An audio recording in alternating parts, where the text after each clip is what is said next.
Maybe I can stop pretending your new beginning. Good evening and happy spring. Welcome to Talk of the Stacks.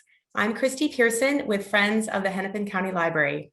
As the library's nonprofit partner, we raise awareness, appreciation, and financial resources for our world-class library. Now, for those of you joining us for the first time, Talk of the Stacks is a free lecture series produced by Friends with guest authors who focus on the craft of writing, as well as urgent social, economic, and global topics. Tonight, we are honored to welcome the captivating Lisa Genova, author of Still Alice, which I'm sure many of you have read, as well as Remember, her new book. But first, on behalf of the library and Friends, we would like to begin tonight with a land acknowledgement. We acknowledge that in Hennepin County, we live and work on the ancestral, traditional, and contemporary lands of the Dakota people. This land and the Dakota people belong together. And by offering this land acknowledgement, we affirm Dakota sovereignty and we aspire to hold ourselves accountable to the work of reconciliation. Thank you. I'd next like to recognize our sponsors who help make this free series possible. A special thank you to the Star Tribune, LSE Architects, US Bank, and Knorr Companies. Now, over the past year, Friends has supported our library's efforts to transform service delivery models in the wake of a pandemic, expand the vital collection, increase outreach to communities in need, and offer immediate access to anti-racist titles. This year, we have pledged a record-breaking $2 million to Hennepin County Library. Now, if you're like me, you'll think that's a pretty ambitious goal, but we know with your help, anything is possible. And so if you are not yet part of our library community of supporters, I'd like to invite you to learn more about becoming a friend by clicking on the link in the chat. Thank you so much for your consideration. Finally, I have just a couple of tips to pass along to help you better enjoy your virtual experience this evening.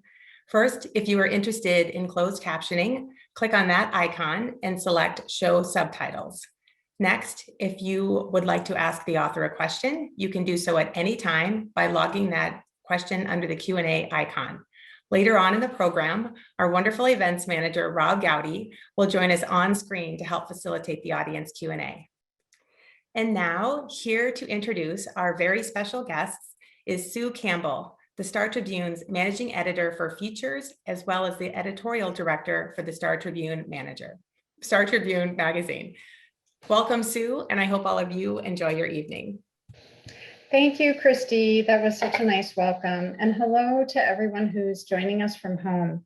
The Star Tribune has been a longstanding supporter of Talk of the Stacks, and it's a relationship that makes sense because our missions align. Both organizations see reading as a means to gain and share information and also as a form of entertainment. Sometimes a book comes together in such a compelling way that it teaches a truth beyond facts. Lisa Genova's Still Alice comes to mind. We are so lucky to have her here tonight. But before I introduce her, let me first tell you about tonight's moderator, Lori Herzl. Lori is the senior editor for books at the Star Tribune, where she's worked for more than 20 years. Besides being a wonderful critic and a just fabulous colleague, she's also an author. She's got 3 books under her belt, including News to Me, Adventures of an Accidental Journalist, which won a 2011 Minnesota Book Award. And she has also served as a past president of the National Book Critics Circle. Our guest of honor, Lisa Genova, holds a PhD in neuroscience from Harvard University and is the best-selling author of 5 novels. In Still Alice, her first book, Genova crafted a powerful portrait of one woman's battle with early onset Alzheimer's. The novel was also adapted into a film starring Julianne Moore, which I know so many of us have seen.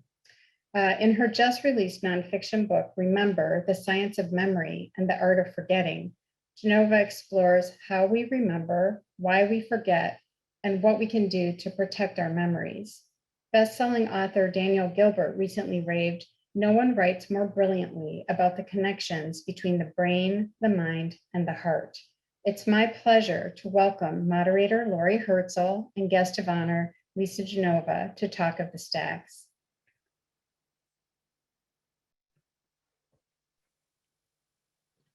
Hi, thank you, Sue. Thank you, Christy and Rob. Thanks to Hennepin County Libraries and Talk of the Stacks. It's great to be here. And hi, Lisa. Hi, Laurie. So nice to meet you. I have read so many of your books, so this is going to be really a fun conversation, I hope. Oh, thank and a you. reminder, Looking forward. good. And a reminder to the audience, if you have questions, just put them in the little Q&A down at the bottom of the screen, and we will get to those in about 40 minutes. First of all, Lisa, I wanted to ask a little bit about your background because being a neuroscientist and being the best-selling author of novels is pretty rare, I think. You're probably the only one. So which came first, the love of writing or the deep interest in the brain? And how did this all come about? Yeah, this is not a normal career choice for a neuroscientist, for sure. It was becoming a novelist was really accidental. So I've long been interested in the brain. I've been very focused and fascinated with how our brain works to reveal who we are in so many ways, right? Like this is an organ in our body, a biological system that allows us to think and remember and feel and desire and move and our identity, our consciousness. So it's just endlessly fascinating to me. I read a book when I was 18 called The Man Who Mistook His Wife for a Hat by Oliver Sacks. And at the same time, I took my first course in neuroscience at Bates College. And so those two things just sort of like blew my mind and I was all in. So I was a neuroscientist. I went to Harvard and studied the molecular neurobiology of addiction. And I did that at Harvard and at Massachusetts General Hospital and at the National Institute of Health. My interest in Alzheimer's began in a very personal way. My grandmother had it. And I think that our family was like a lot of families in that, you know, we knew she'd been becoming forgetful in her 70s and early 80s, but we thought, mistakenly so, we thought that this was just a normal part of normal aging. And I think we were also in a bit of denial because no one wants Alzheimer's to happen to someone you love. So it hit our family, like we were sort of stunned when it got to the point where, you know, it was so obvious when she was diagnosed that she, you know, had been failing for some time. So I was the neuroscientist in my big Italian family, and I figured I would learn everything I could about Alzheimer's to help us take care of her and be good caregivers and children and grandchildren to her. And so I read everything. So I read, you know, the scientific research papers, and I read the clinical texts on how the disease is managed, and I read a lot of the caregiver support manuals and the caregivers' memoirs, and everything was helpful to a point. And what was missing for me was the perspective of the person who has it. And I recognized that I felt great sympathy for my grandmother and for us. I felt so bad for her and all that. It's such a horrible way to end a beautiful life. Like she didn't know who any of us were. She didn't recognize her own face in the mirror. I mean, all of that personal history was lost to her. So she was so untethered to the life she had lived. So I felt so bad for her, and I felt so bad for us for losing her. I did not know how to feel with her. And that's the distinction between sympathy and empathy. And if you read any of Brené Brown, you know that sympathy actually separates people, it disconnects us, and empathy connects us. So at the time when my grandmother had it, I was 28, and I didn't really know how to be with her in her Alzheimer's. I was just sort of unnerved and upset and embarrassed and frustrated and scared of it. I didn't know how to be with it. But I did have this thought. I thought, you know what? Fiction is a place where you get to walk in someone else's shoes. I wish there were a story written about someone with Alzheimer's told from her perspective, like the truth under the imagined circumstances. And then I thought, well, someday I'll write that book. And I thought I would do it someday when I'm retired. It would be a lovely hobby because I'm a neuroscientist. I don't know how to write. A few things happened. I quit my job when my daughter was born, just trying to get her started on the planet in a sane way. And then my marriage started to unravel, And this was the man I had been with since college. Never imagined a life without him. So I just sort of froze, didn't go back to work. And then I was divorced. So I was an unemployed, divorced single mom who should have gone back to doing what I was trained and educated to do. But I think that upheaval in my life, that shakeup, really gave me the opportunity to stop for a second and consciously think about, what do I really want to do next? And the answer, which I didn't want because it felt so unreasonable and scary, was write that book. And I wanted to ignore it because it was I was already sort of felt kind of outside of what I was supposed to be doing. But I should go back to work. I should do what I'm trained to do. I can't write a novel because I don't know how. And what if I'm bad at it? And what if everybody laughs and points at me? But it was really an inner, like that intuitive knowing that I couldn't escape. And I'm glad I listened to it. Thank God. It was, go write the book. So I did this really weird thing that everybody was like, what are you doing? You doing what? You're gonna write a novel? Do you know how to do that? I'm like, no, I don't. So that's how that all started. And so, yeah, neuroscientists don't become novelists. But you know what? It's this, I didn't do a once and done with Still Alice, because what I found was, in doing the research for that book and all of my books, I really am looking for the empathy. I'm looking for, what does this feel like to be you? I want to know. I'm going to listen. Like, tell me. And I try to portray that neurological condition within the human condition, right? So that we can all relate. And so I found that fiction is this amazingly powerful platform for helping people, giving people the possibility of understanding someone who might previously have been too scary to look at. Like, people with neurological diseases and disorders and mental illness, like, we get uncomfortable so fast if we're not familiar with that.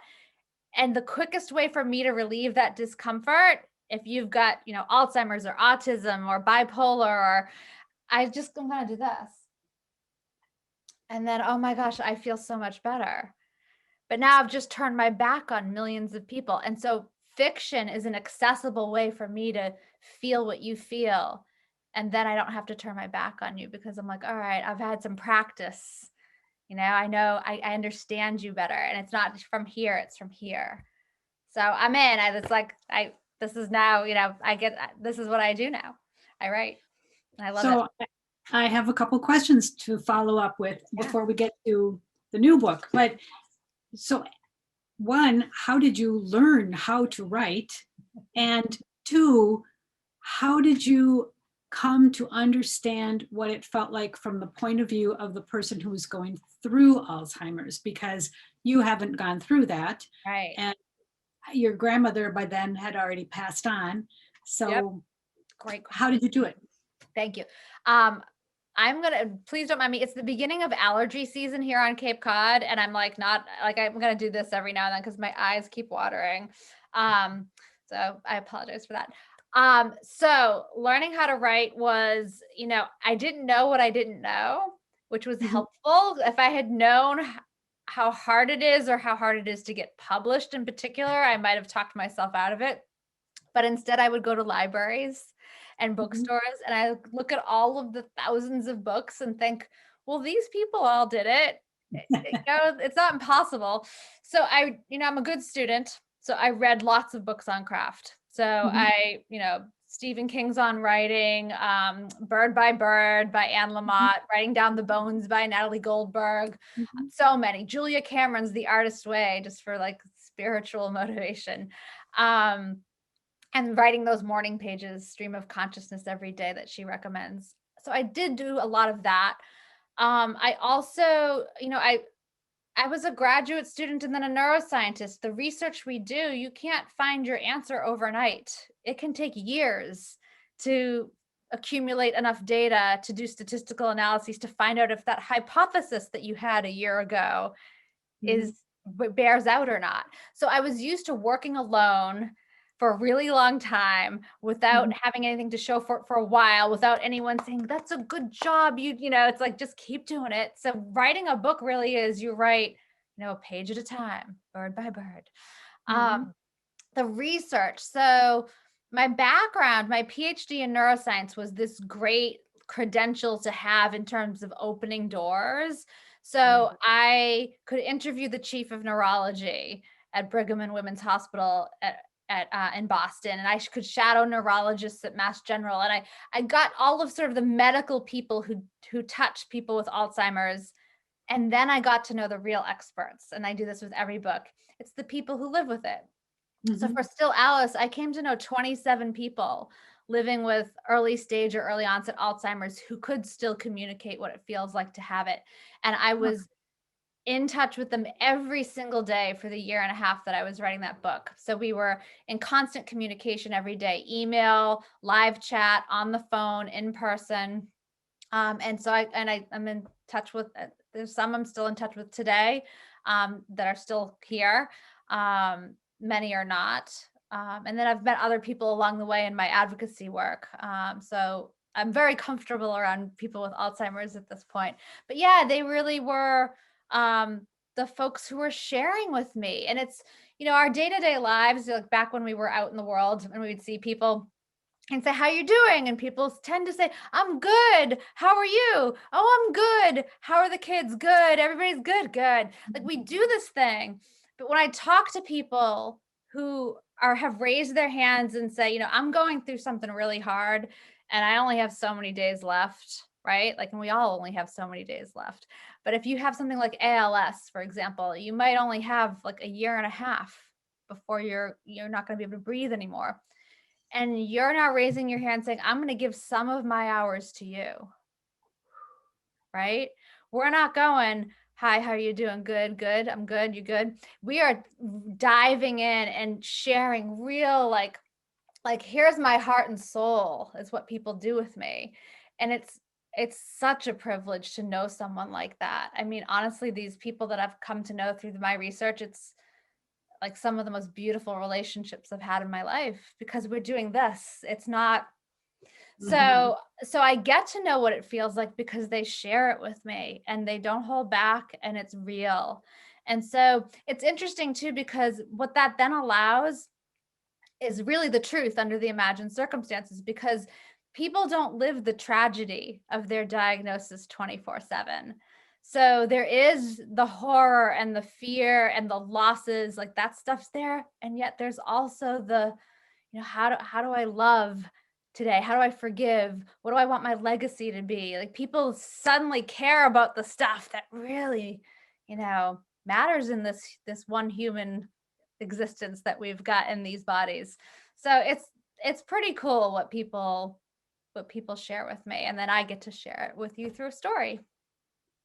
It was a really moving book. And there were parts of the book that I found so surprising too, the way that she would sort of click in and out. I mean, I guess I thought it was more of a straight progression. And so there was, it was a really, I would recommend it to anyone who is interested, but we should probably get to this book. Okay. Thank you. This is your new one, and this book is really, really interesting too. But my first question is, okay, so you've written 5 novels.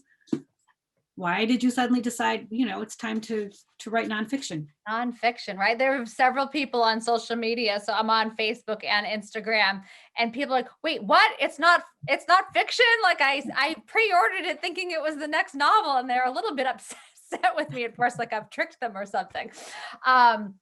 So why did I do this? So I've been talking about Alzheimer's for over a decade now, and really using Still Alice as a platform and a vehicle for conversation about stuff that's scary to talk about, because I really believe that conversation fuels social change. And so if we're going to, come up with ways to know how to be with each other, people who have Alzheimer's, if we're going to come up with ways of how we can live lifestyles that prevent it, what can we talk about brain health and why we might live in certain ways to help reduce our risk of developing Alzheimer's. So I've been talking about Alzheimer's, and I've found that the conversation invariably drifts from Alzheimer's to forgetting and normal forgetting, but people don't know what's normal.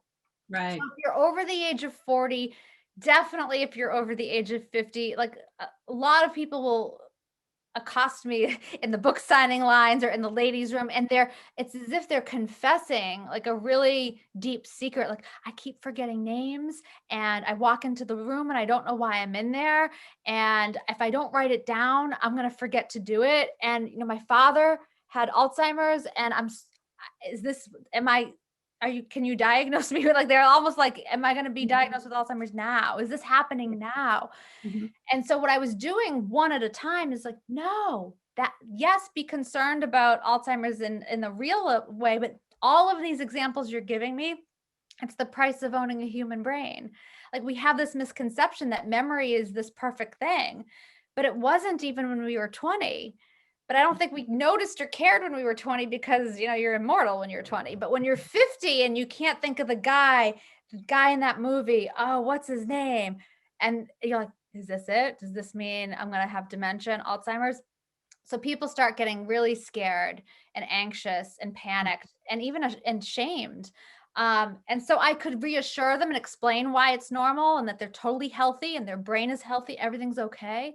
And I'd see the relief wash over them, and we'd usually hug and off they'd go. And then I'd do the next talk, and I'd do the same thing for like a handful of people in the ladies' room or the book signing line. I finally got to the point where I'm like, you know what? I got to stop doing this one at a time and just get this down in a book and just give it to everybody. Because I think everybody's worried. Everybody's scared. And you know what? Our world is so stressful enough as it is. Like, if I can take this bit of stress off of people's plates, like, that's kind of the mission. The intention of this book is to help you understand how we remember and why we normally forget, and like what you can do to, help your memory improve today and keep it healthy, protect it from Alzheimer's, but mostly so that you understand that forgetting is human and why it happens. Yeah. You do talk about this quite a bit in this book, and you have an anecdote toward the beginning where you can't find your car.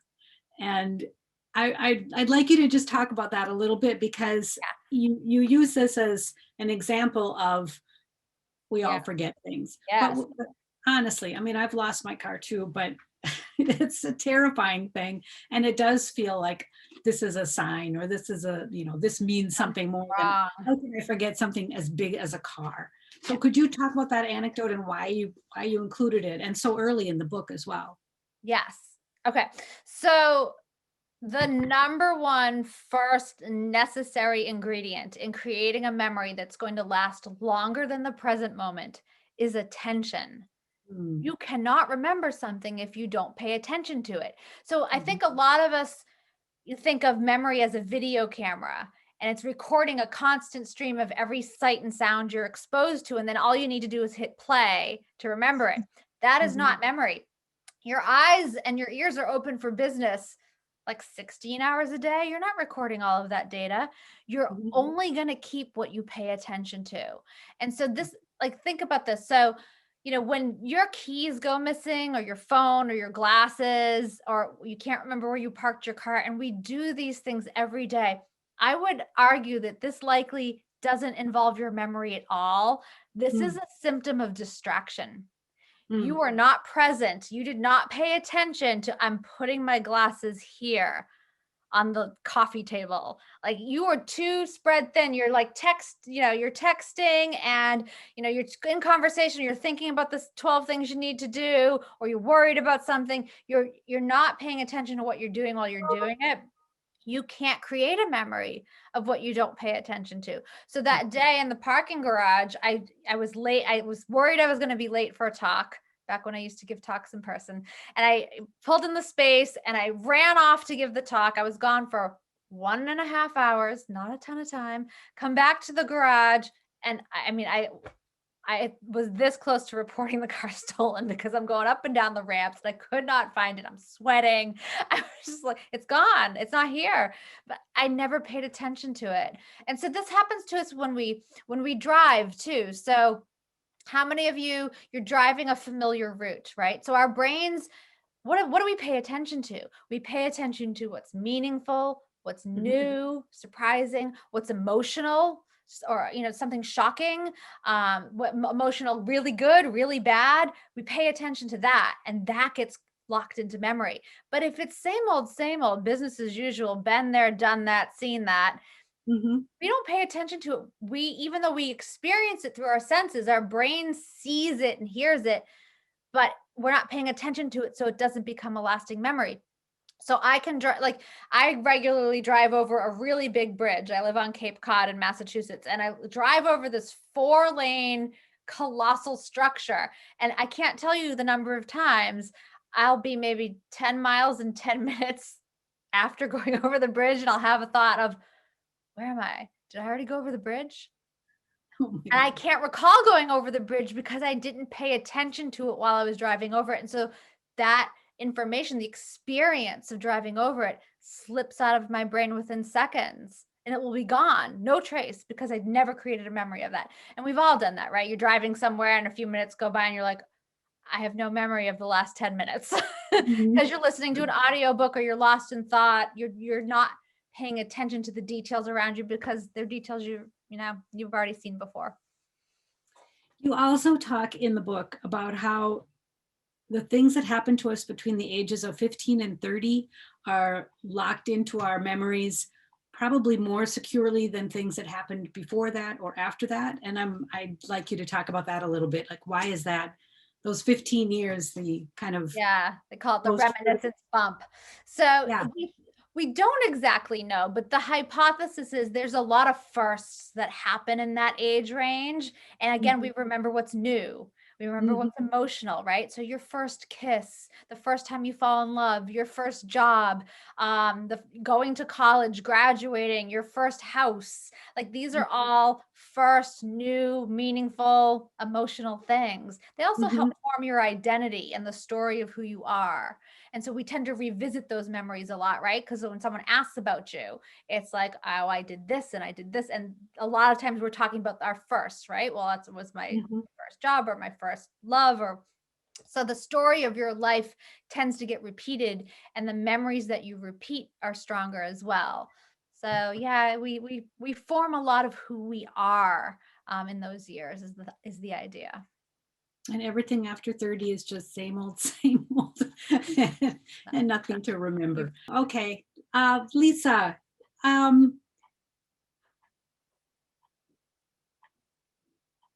do you read memoirs? Do you believe them?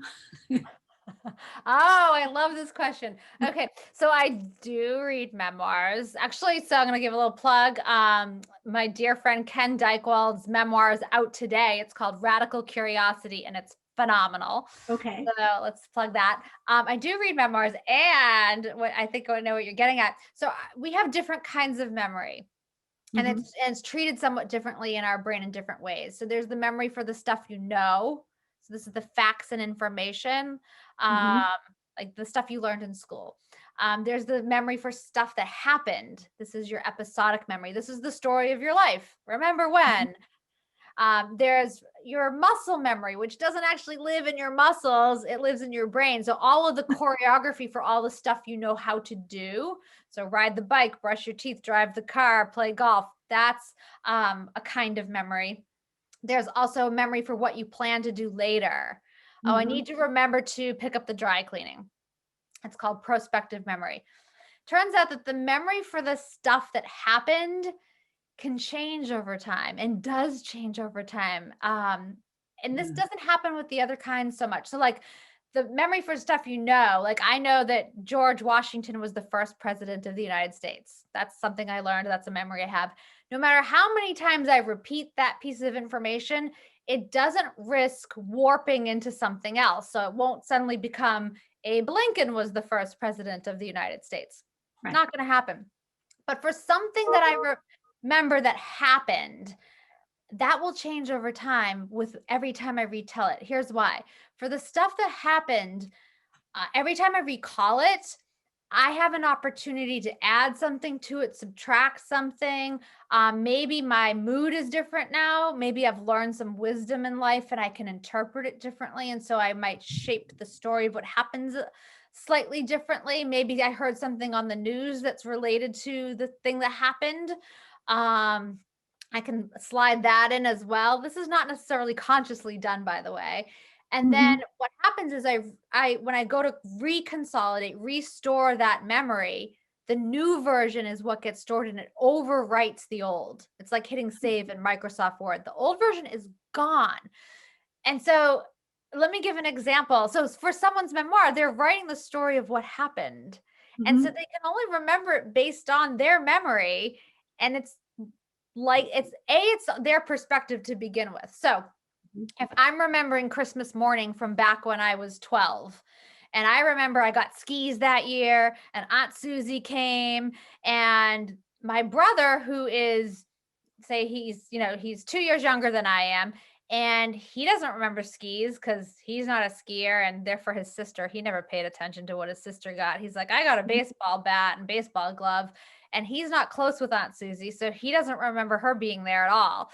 So you can be at the same place and have the same experience as someone, the same vacation, the same holiday, the same celebration, and you will not have the same memory to begin with, right, as someone else who was there, because you have your own personal biases. And so my slice of reality is going to be different than yours.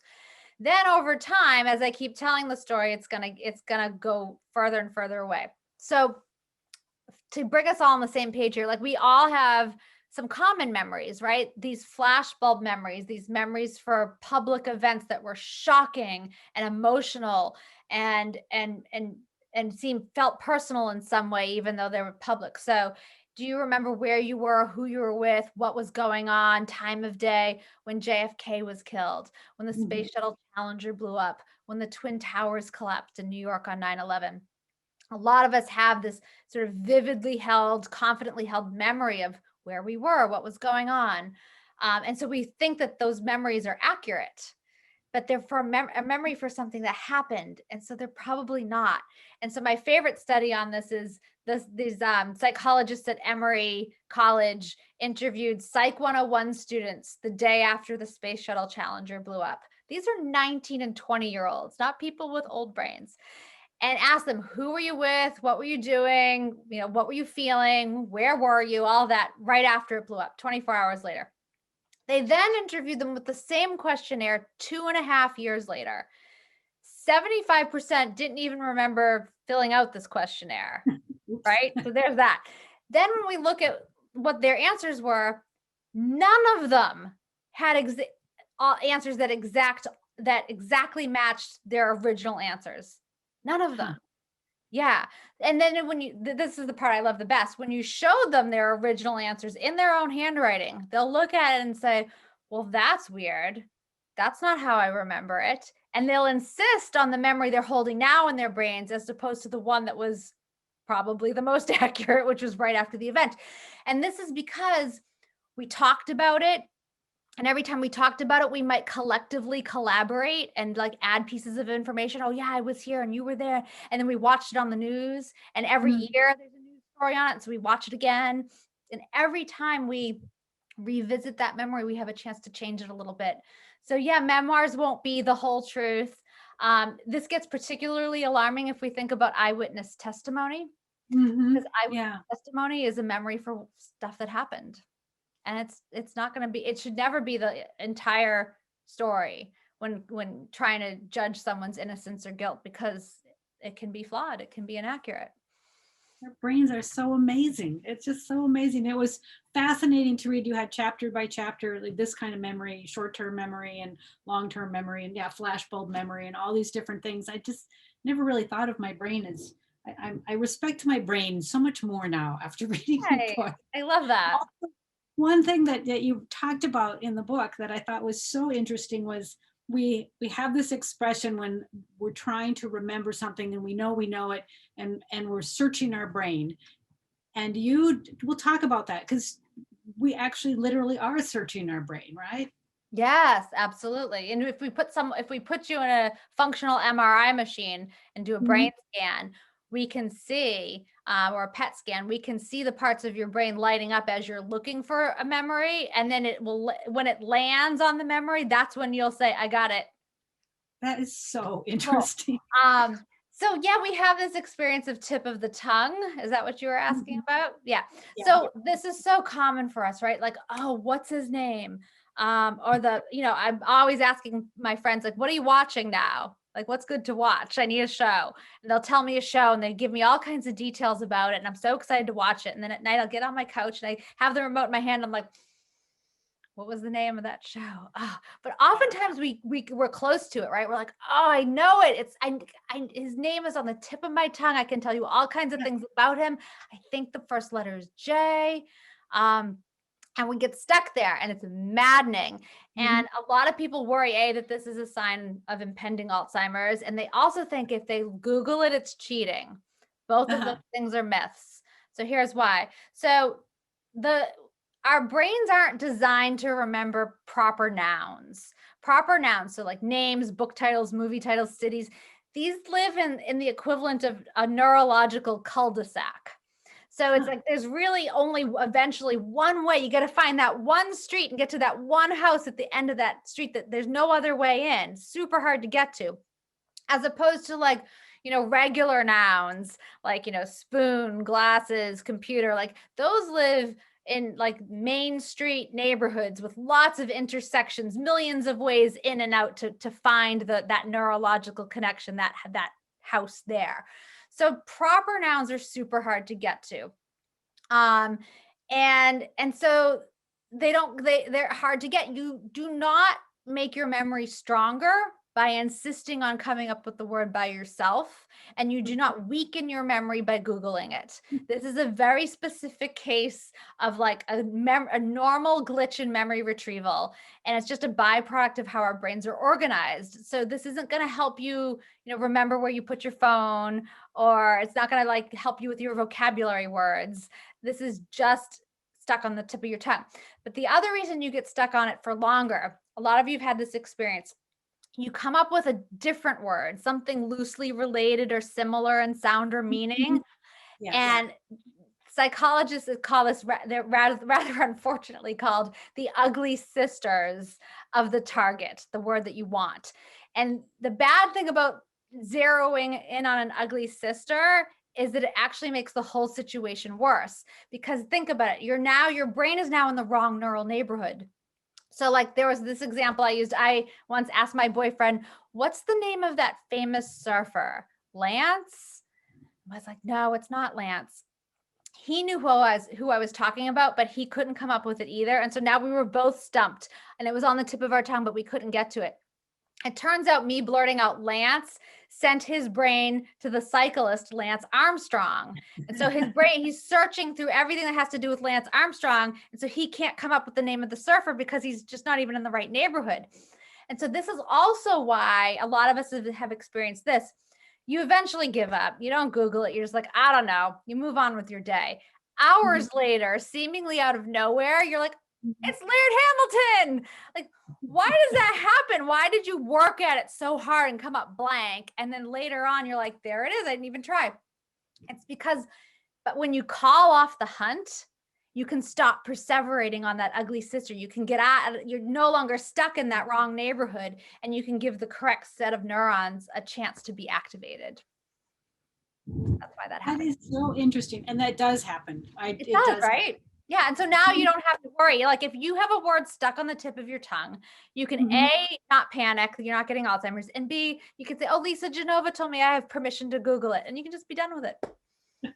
James Thurber has a very funny short story where he gets up in the middle of the night and he's trying to remember the town Perth Amboy, and he can't remember it, but he comes up with all these other 2-word towns, and he's waking up his dad, and his dad thinks he's gone crazy. And so this has been happening for a long time to all of us. Yeah. So is there a way? Okay, so avoiding Google and trying to remember on our own does not make our brain stronger, but are there ways we can improve our memory?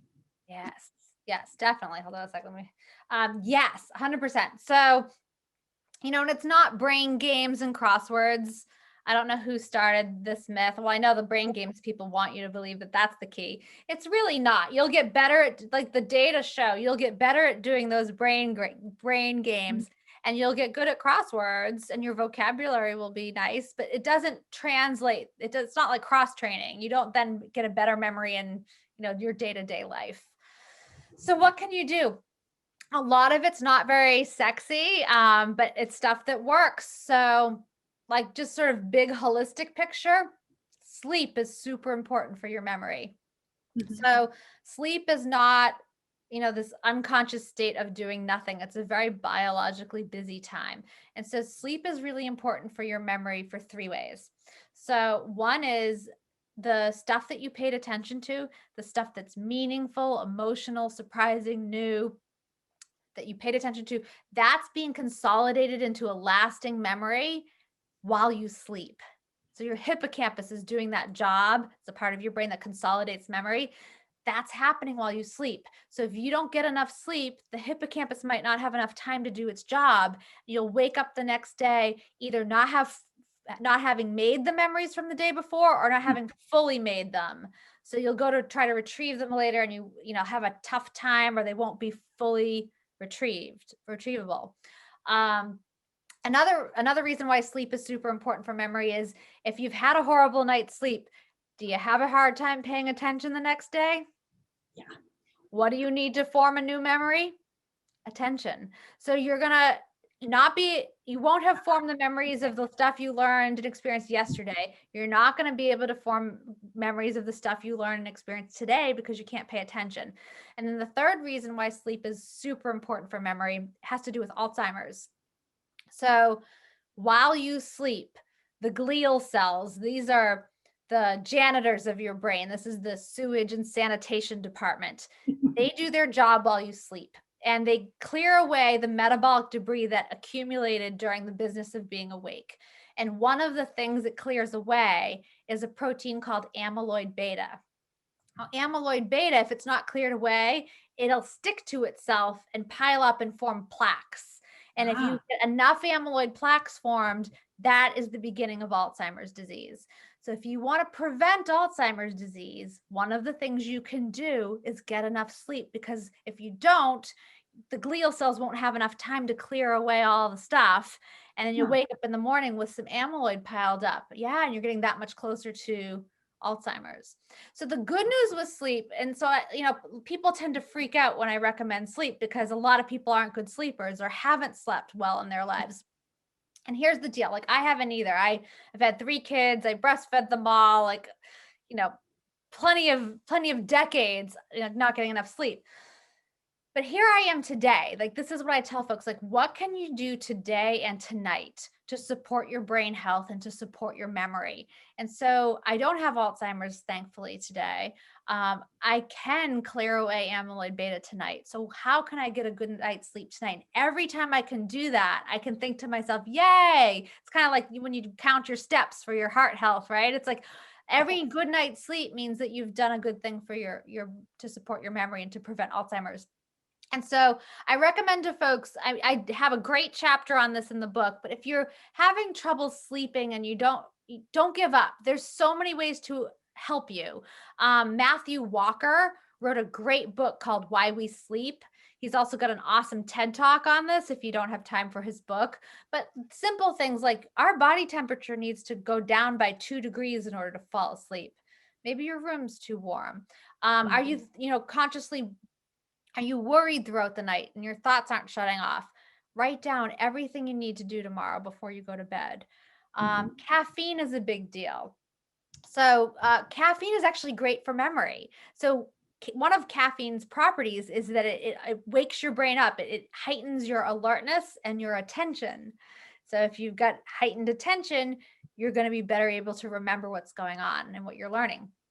So that's wonderful, but you want to be careful of when you have that last latte of the day, because the half-life of caffeine is 5 hours, which means that 5 hours after you had your latte, half of the amount of caffeine is still in your brain and body.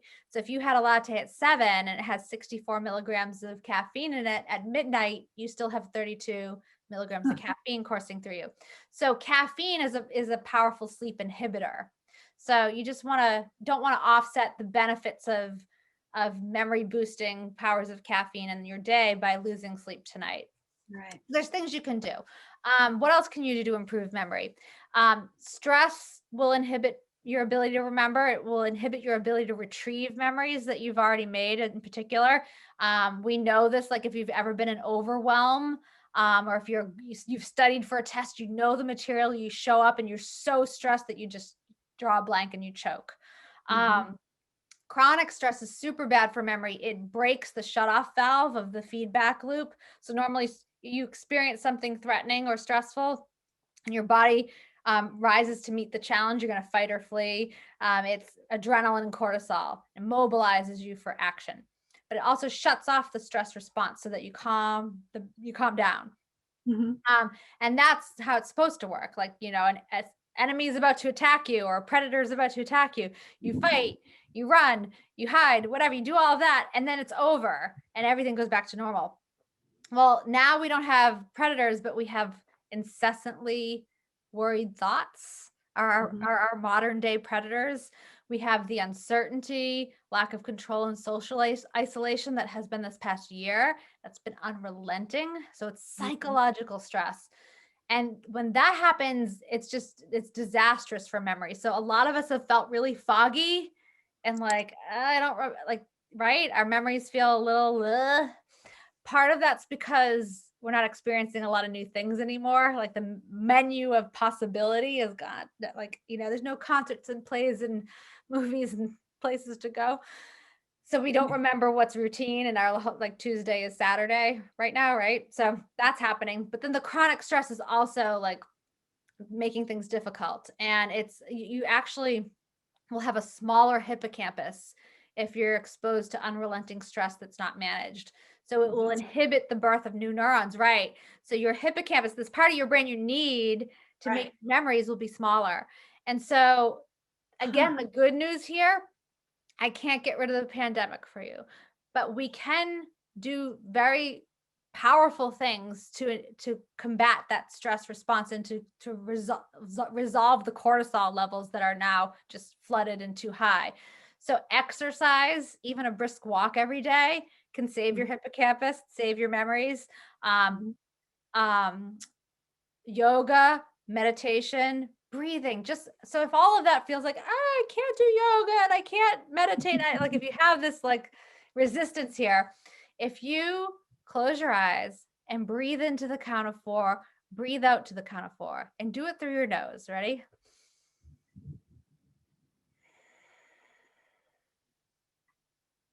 Okay, that took all of 10 seconds. So can you feel it? Like it's just like it calms everything down. You can even do that like while you're washing the dishes, while you're driving the car. Like just give yourself, don't close your eyes while you're driving the car.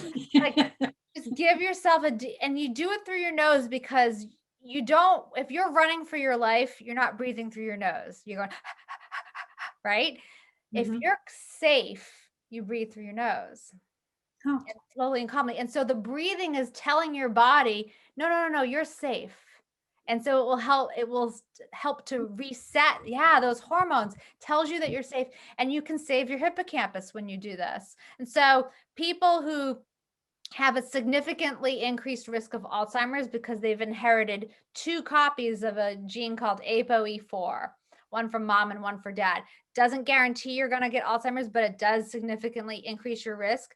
Those folks will have, especially as they age, will have a shrunken hippocampus unless they exercise and meditate, or one of those two, exercise or meditate. So that's how powerful exercising and meditating is, that it can really combat threats to your hippocampus. So interesting. Yeah. Lisa, I have so many more questions, but I think the audience is they're loading up the Q&A here with questions for you. So thank you. This was a wonderful conversation. I really enjoyed it. Thank you to Talk of the Stacks and Hennepin County Libraries for inviting me. And I'm going to turn this back over to Rob Gowdy, and he is going to give you the audience questions. So thank you so much. What a pleasure. Thanks, Laurie. Thank so you. Nice to meet you. Thank you for taking the time to do this. Absolutely. Yes, thank you so much, Lori and Lisa, for that fascinating conversation. Allow me to properly introduce myself. My name is Rob Gowdy. I'm the events manager for Friends of the Hennepin County Library, and it's my pleasure to join tonight to moderate the audience Q&A portion of the program. And they are chomping at the bit, so if you have a question to add, you can still add one through the Q&A icon on the bottom center of the screen, and let's get started. Lisa, our first question is from Zabiqua, and her question is, How does a photographic memory work, and when is it lost? So a photographic memory is really, for the most part, like an urban myth. Like, we don't have this. There are a few exceptions. There might be a few folks out there with a kind of autism that seem to have a photographic memory. There was a man that I talk about in the book who's famous in neuroscience. His name was Solomon Scherebsky, and he could memorize massive quantities of text in a foreign language he didn't speak and recite it back word for word years later. He could do the same with mathematical formulas he didn't understand. Very rare that this happens. There are also folks with something called highly superior autobiographical memory, or HSAM for short, because that's a mouthful. There's only been 100 people identified in the world today who have this. So again, pretty rare. These folks can remember in vivid detail everything that happened for every day of their life since the age of about 10.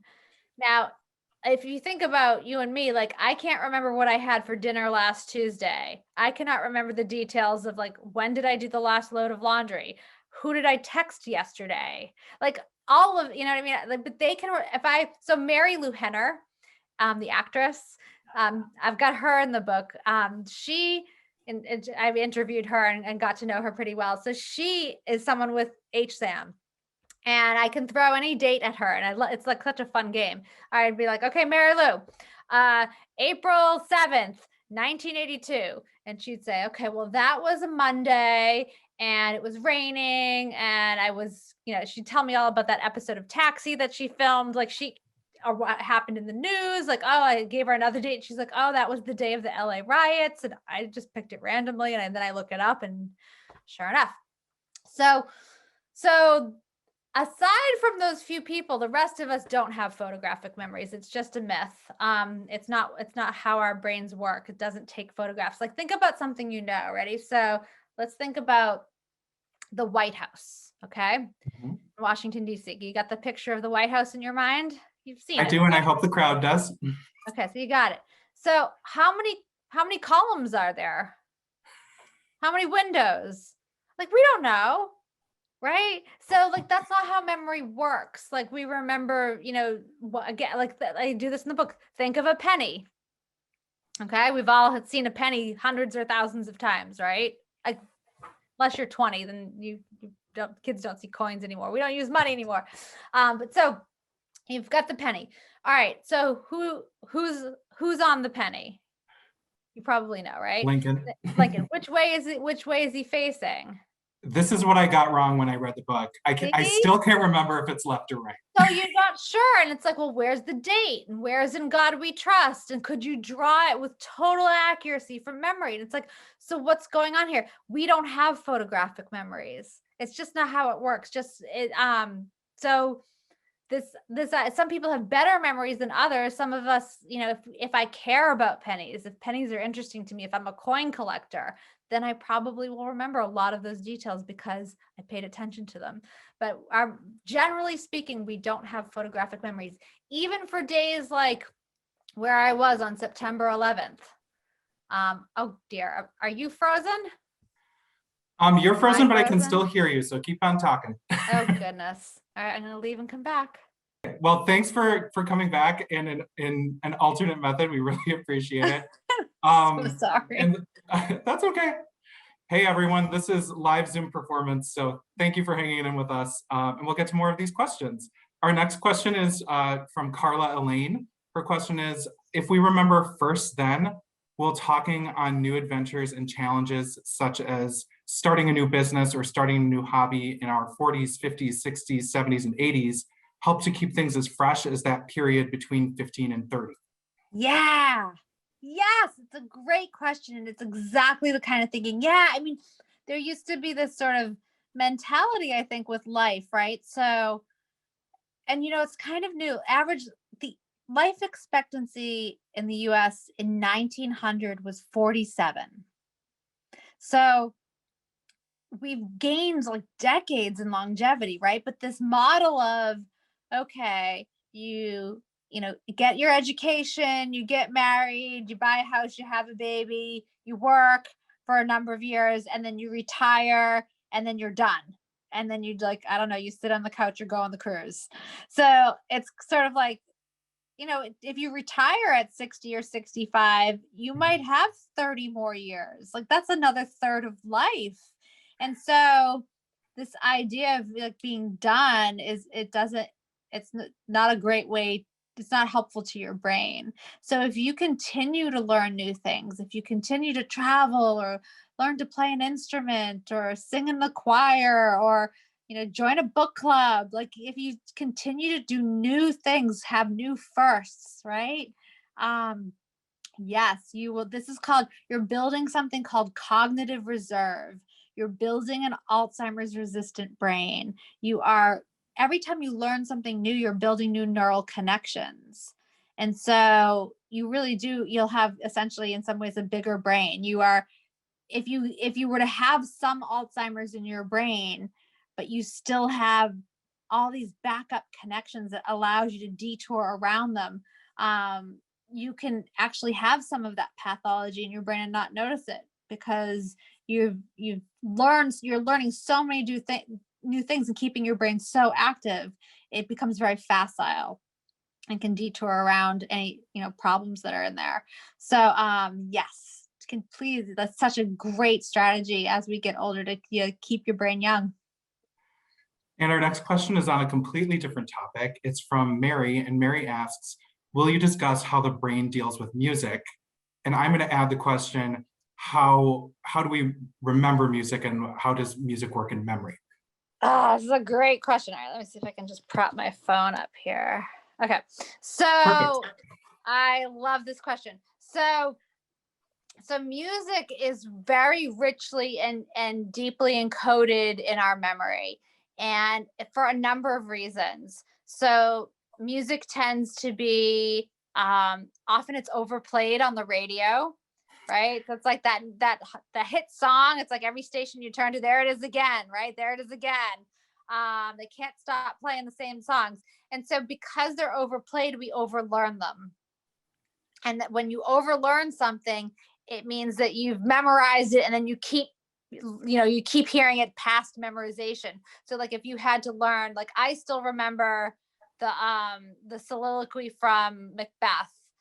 It's tomorrow and tomorrow and tomorrow creeps in this petty pace from day to time to the last recorded history of whatever, and I'm screwing it up. But like if you do it over and over again, it stays in there. So oftentimes we hear these songs on the radio ad nauseum, and so it's a really strong memory because it's been repeated so much. They also tend to mean something. So it's, oh, that was the song that I danced to at my wedding, or that's the song that was playing, when, something meaningful happened. It's like your first kiss, or it's your, that the year that you got your license and you're in your car, and it just, like a song can come on that you haven't heard in 30 years, right? And boom, so I lived in Washington, D.C. for a year and worked at the NIH. And anytime I hear a song by the Wallflowers or another one by Sean Colvin, it just immediately brings me back to being in Bethesda, Maryland. So songs tend to do that for us, right? They remind us of relationships, again, stuff that's meaningful. The lyrics tend to mean so there's lots of ways. There's language, there's sound, there's emotion, there's repetition, and this they tend to stick. Like, so again, if your grandfather, grandmother, your parent has Alzheimer's and they're really like having a hard time remembering the day to day and don't know what's going on now, if you create a playlist from their teenage years, it will not only unlock the song because they'll probably be able to sing it, or if they played piano, they'd probably be able to sit down at the piano and play it. It will not only unlock the words to the song, it will also potentially unlock the stories related to that song.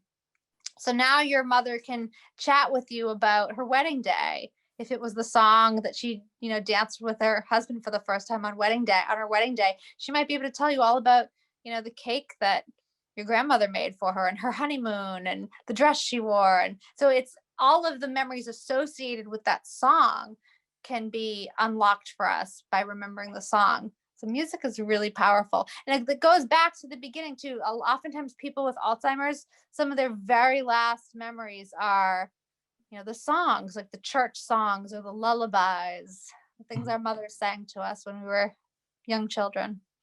So it's that perfect storm of cues that just knits it all together for us. It's beautifully said. Yeah. Yeah. Music is it just, right. It means something to us. There's a reason it's universally, globally loved. Yeah. And the next question is kind of similar about how different elements cue different memories. This is also from Mary, a different Mary. I can visualize a person or thing. I can describe it, but can't recall the name. Why are the word and visual not always connected? Because they're not connected. So in your brain, where you see it's a part of your brain called your occipital cortex, so your visual cortex. It's in the back of your head, and language is somewhere else. And language is in a couple of different areas too. There's your ability to comprehend it, and then there's your ability to produce it. So those things are connected, but they also can be glitchy, right? It's like I can see it, but if the connection to being able to speak it isn't robust, isn't as strong, if there's only weak or partial activation of that neural circuit, then it's going to be harder to say the word, even though I can see it. So this happens all the time. That day I have this in the book where I was like trying to come up with the name of the actor who played Tony Soprano in the HBO series, The Sopranos. And I'm like, I could see him in the bathrobe and the slippers walking down the driveway to get the newspaper. And I could see him in that movie with Julia Louis-Dreyfus. That was such a sweet movie just before he died. I knew that he died in Italy. I could tell you all these things about him and I could see it, but I could not say his name. And I knew it began with, I was like, does it begin with A? I'm like, no, that's Anthony Soprano. That's his name in the show.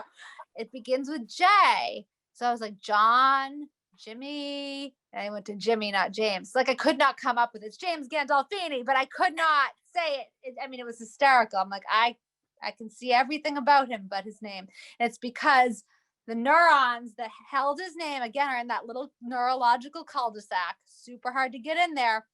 And not only do I have to then find the words, the letters that represent his name in one area, then it has to be produced by my voice. And it can get stuck there. Like you literally have that sensation of it's in my mouth, but I can't say it. It's there. So yeah, it's like you're getting a window into how your brain is organized when that happens. It's kind of cool. And everyone who just enjoyed that description of the James Gandolfini problem, I just want to say remember, one of the best things that Lisa does is you're along for the ride the entire way. And she so vividly describes what it means to have all of these memory errors and problems. So get the book. There's more stories where that came from. Our next question is also harkens back to one of your other novels from Sylvain. Hi, Lisa. I love your books and have learned so much through the lives of your characters. Every note played was a particularly emotional read. I would like to know how different was your preparation for writing Remember versus writing your novels? It's so different. I have to say, I'm so glad I wrote this book. The intention behind it was to really help you all understand, again, kind of lift the hood up and show you what's going on. Like, this is how memory works, and this is why you forget. And this is, these are the kinds of things you can do to improve your memory today, which is great fun. But it's also like when you forget where you put your phone, that you don't have to, freak out and call your neurologist. So what's really satisfying is to see that people are reading the book and really getting it. Like, it's like empowering people feel reassured and relieved, and it's like making a difference. So that feels so great. I can't wait to get back to writing fiction. It's so much more fun. It involves other people to begin with. I do a lot of research for my fiction, so it's not as lonely a process. I involve a lot of people who I get to know, and as I said earlier, I know them in a way that's so intimate and vulnerable.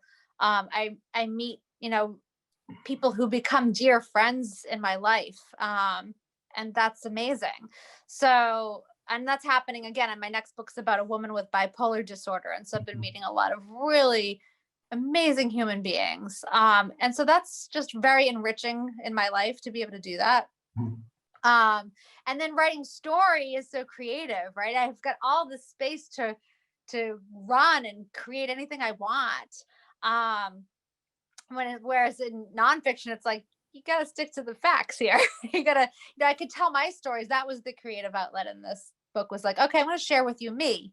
So there's a lot of, I hope this book feels like a conversation with me, and it's friendly and it's gentle and you get to know me personally. But fiction is just it's a lot more fun. It's, creating people that don't exist and then they feel like they're real. And that's kind of a magical alchemy when that can really happen. But this was also fun. I got in touch with my college advisor. So I'm 50. Oh, wow. And so, half my life ago, this guy was my college advisor at Bates. And I got in touch with him and said, like, hey, would you like to read the first draft and just like help keep me honest here? Am I saying this right? And he was wonderful. He went through it, and it was a really cool chance to, work with my college professor again, which was kind of trippy. So it was fun, but it felt more, it felt more serious. It was a little, I did a ton of reading, folks. I don't know if you can see the hair. Let me bring you over to this is just some of it, but there's these, you can see all these books on memory. I've read a lot of textbooks, people. And so you're welcome, because this is not a textbook I'm giving you. This really is the user-friendly manual on your memory. Having raced through the book over the weekend, turning pages so quickly, it was just an utter treat. So yes, it is very user-friendly, I can attest. We have time for one final question, and it's from an anonymous user. Sticking to the topic of writing, what is your writing routine? Do you write every day whenever inspiration strikes you, or do you have a daily quota? Yes. So, everything's kind of been turned upside down in COVID, because, all my kids were learning from home at one point. It was like a total circus here. And I was mostly editing this book during that time, so it's a little different than the actual writing. I can edit anywhere. But when I'm writing, hopefully, and the timing of this will work out well, we'll all be vaccinated, the world will open. Because I've been doing the research for the bipolar book now, but I haven't actually started writing it. When I'm writing, I go to Starbucks. I get out of here. I have this like really pretty office. And if it were daytime, you'd see there's a lovely view, and it's like all windows over here. It's all like blackened. But I leave, because if I stay, I'm going to daydream out the windows for, hours, probably. If you add it up, I'll daydream. I'll go see what's in the refrigerator, and I'll snack, and I'll call my mom, and I'll do some laundry. And if I'm home, I'm going to just start doing the home stuff, because if I'm stuck for even a second, I'll just start filling it with, I'll start finding excuses. So I go to Starbucks, and there's no window. And like the Starbucks I have here on Cape Cod near my house, it's inside the Stop and Shop. So it's not nice. It's like in the produce section. It's really not hip and cool. It's just like, so there's nothing to daydream. There's no looking around. So I sit in a really uncomfortable seat in a small chair, and I try to write. It's usually about 4 hours, and that's about it. And even writers who have more time tend to only do about 4 hours a day. But I try to do 4 hours, and then I leave. And again, when the world was open, I would go to yoga, and then I would pick up my kids from school, and then I do the same thing the next day. And the great thing about 4 hours is I would never be really done. And so it was great, because I'd always be in the middle of it. And it's so easy to start in the middle, right? So if I finish the chapter because I've had 7 hours to write, then starting the next chapter is usually hard. So I go to Starbucks. I begin with what Julia Cameron from The Artist's Way calls morning pages. I start with a notebook and I do about 3 pages of stream of consciousness, and it's either a pep talk or finding my way in. So it's either like, I don't know what's happening. I'm not sure what's happening next. Like, don't panic. You'll find it. It's like, I talk to myself, like, what if the book sucks? And like, well, it's not going to suck. It'll be fine. And like, what if I can't write this? Like, well, you will. Like, it's like that kind of thing. Or it's just finding my way into the chapter or finding my way in. So what happens next? Well, Karina just said this to Richard, and he's, feeling, rejected by his father, and like, so finding my way into the chapter, just because there's permission to say anything with a pen.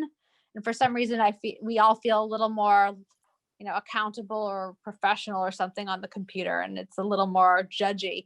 So it's less judgy on the page. And then I switch to computer and I try to write at the beginning of the book. It's harder because I don't know everybody yet, right? Yeah. They're new to me too. So I don't really know them as well. So it's harder to find them. And so like 1,000 words a day is really great at the beginning. But when I'm clicking along, I try for 1,500 words. That's about 4 pages, I think. So it's not a lot, but you do that every day, it adds up. Well, I know I speak for all of us when I say we cannot wait for you to get back to Starbucks. I know, me too. Because we're grateful to have Remember to Tide Us Over until the next novel comes out. And we're really looking forward to the next one. And with that answer, we do bring our program tonight to a close. Thank you so much, Lisa, for sharing your time with us this evening. Oh, you bet. Thank you so much. And I hope everybody enjoys Remember. It's for you. Yeah, so get that book via the link in the chat. I'm dropping them in there now. Through our bookseller partners, Majors and Quinn. And I do have one final thought for the evening. If you enjoyed tonight's presentation and you want to support the library and help us reach our new fundraising goal of $2 million to Hennepin County Library in 2021, please visit our link in the chat and connect with us, friends of the Hennepin County Library. Thanks also to Lori Herzl for her wonderful conversation earlier tonight. And thank all of you joining us from home. It's been a pleasure to have you with us, and everyone have a good night. Good night, everyone. Thank you. Thank you so much.